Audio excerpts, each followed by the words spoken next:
Hi everyone, welcome to the Learn Plex. आज की इस वीडियो लेक्चर में मैं आपको मजीद एक बेसिक अकाउंटेंसी कॉन्सेप्ट के बारे में बताऊंगी जो है गोइंग कंसर्न कॉन्सेप्ट। ये अकाउंटिंग का सबसे सिंपल और बेसिक कॉन्सेप्ट है जिसे मैं यहाँ पे आपको इजी वर्डिंग में बताऊंगी।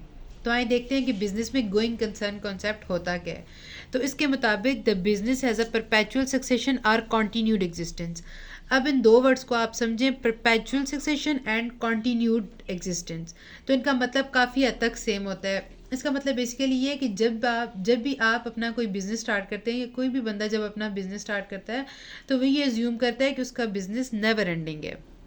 मतलब जब कोई इंसान बिज़नेस शुरू करता है तो उसे नहीं पता होता कि उसका बिज़नेस कब तक चलेगा, लेकिन ये एज्यूम किया जाता है कि उसका जो बिज़नेस है वो फॉरसीएबल फ्यूचर तक चलेगा। अब फॉरसीएबल फ्यूचर का क्या मतलब है, इसकी कोई प्रॉपर डेफिनेशन नहीं है, लेकिन इंटरप्रिटेशन ये है कि ये एज्यूम किया जाता है कि ये बिज़नेस एट लीस्ट 12 मंथ तक चलेगा। मतलब कम अज़ कम 1 साल तक बिज़नेस चलेगा और ज़्यादा से ज़्यादा कुछ भी हो सकता है, 5 साल, 10 साल, 15 साल या अनलिमिटेड भी।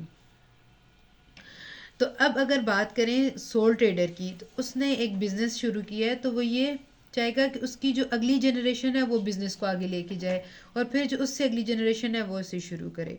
तो this is called as a perpetual succession. लेकिन जो मल्टीनेशनल ऑर्गेनाइजेशंस होती हैं उनमें बोर्ड ऑफ डायरेक्टर्स आते रहते हैं, रिटायर होते हैं, डेथ होती है, लेकिन उनकी वजह से ऑर्गेनाइजेशन कभी भी बंद नहीं हुई। इसका मतलब ही ये है कि it is a going concern. तो जितनी भी बिजनेस एंटिटीज़ हैं वो नॉर्मली गोइंग कंसर्न कॉन्सेप्ट की बेसिस के ऊपर ही शुरू करते हैं। मैं यहाँ फिर रिपीट करती हूँ कि this concept assumes that the business has a perpetual succession or continued existence. मतलब बिजनेस कभी ख़त्म नहीं होगा और चलता रहेगा। Next, in simple words, it is assumed that a business will continue to exist for a longer period in the future. और ये हम एज्यूम करके चलते हैं कि जो बिज़नेस है वो कंटिन्यू करता रहेगा for a longer period in the future, मुस्तकबिल में काफ़ी लंबे अरसे तक के लिए। मतलब वो और ग्रो करेगा और ग्रो करेगा और बढ़ता चला जाएगा, कभी एंड नहीं होगा। Next, the transactions are recorded in books of accounts of business on the assumption that it is a continuing enterprise. तो बिजनेस में आपने देखा होगा कि कहीं कहीं क्लोजिंग स्टॉक होता है और कहीं उसके बाद जो है ओपनिंग स्टॉक शुरू कर देते हैं। तो ये क्लोजिंग स्टॉक और ओपनिंग स्टॉक वाली चीज़, ये जो कहानी है छोटी सी, उसका मतलब भी यही है कि जो ट्रांजेक्शन्स हैं that are recorded in the books of business on the assumption that it is a going that it is a continuing enterprise.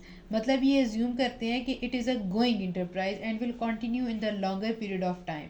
मतलब ये जो क्लोजिंग स्टॉक है वो फिर अगले पीरियड का ओपनिंग स्टॉक बन जाएगा और फिर जो उसका क्लोजिंग स्टॉक है वो उससे अगले पीरियड का ओपनिंग स्टॉक बन जाएगा। ये नेवर एंडिंग प्रोसेस रहेगा। Next, it is also because of going concern concept that outside parties enter into the long-term contract with the enterprise, give loans and purchase the debentures and share of enterprise. अभी जो going concern concept है इसी की वजह से जो बाहर के लोग हैं, मतलब जो आउटसाइडर्स हैं यानी जनरल पब्लिक या आउट ऑफ कंट्री जो लोग हैं, वो बिज़नेस के साथ लंबे अरसे तक की डीलिंग्स कर लेते हैं, फ्यूचरिस्टिक डीलिंग्स कर लेते हैं, आने वाले 5 साल के लिए, 10 साल के लिए, या 20 साल के लिए।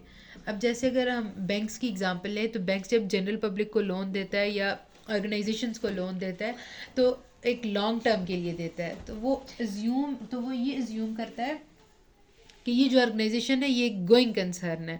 और ऑर्गेनाइजेशन जब लोन लेती है तो वो भी इसी बेसिस पे लेती है कि वो अपने इस लोन से वो अपने ऑपरेशंस को बढ़ाएगी और फिर इन ऑपरेशन से जो है इन लोन को वापस करेगी। तो ये लंबे अरसे तक के लिए लिया जाता है। इसी तरह जो बैंक है वो भी गोइंग कंसर्न पे बिल्ड इन होता है। मतलब उसे पता है कि उसका जो ऑपरेशन है वो भी लंबे अरसे तक रहेगा, जिसकी वजह से वो लोन रिटर्न हो सकता है दोबारा। तो यही था गोइंग कंसर्न कॉन्सेप्ट, जिसमें मैंने आपको बताया है कि जो बिज़नेस है वो ये ज्यूम करके बनाया जाता है कि वो लंबे अरसे तक चलेगा। So that's it for today's lecture video. Hope you understand this topic. See you in the next video. Bye bye.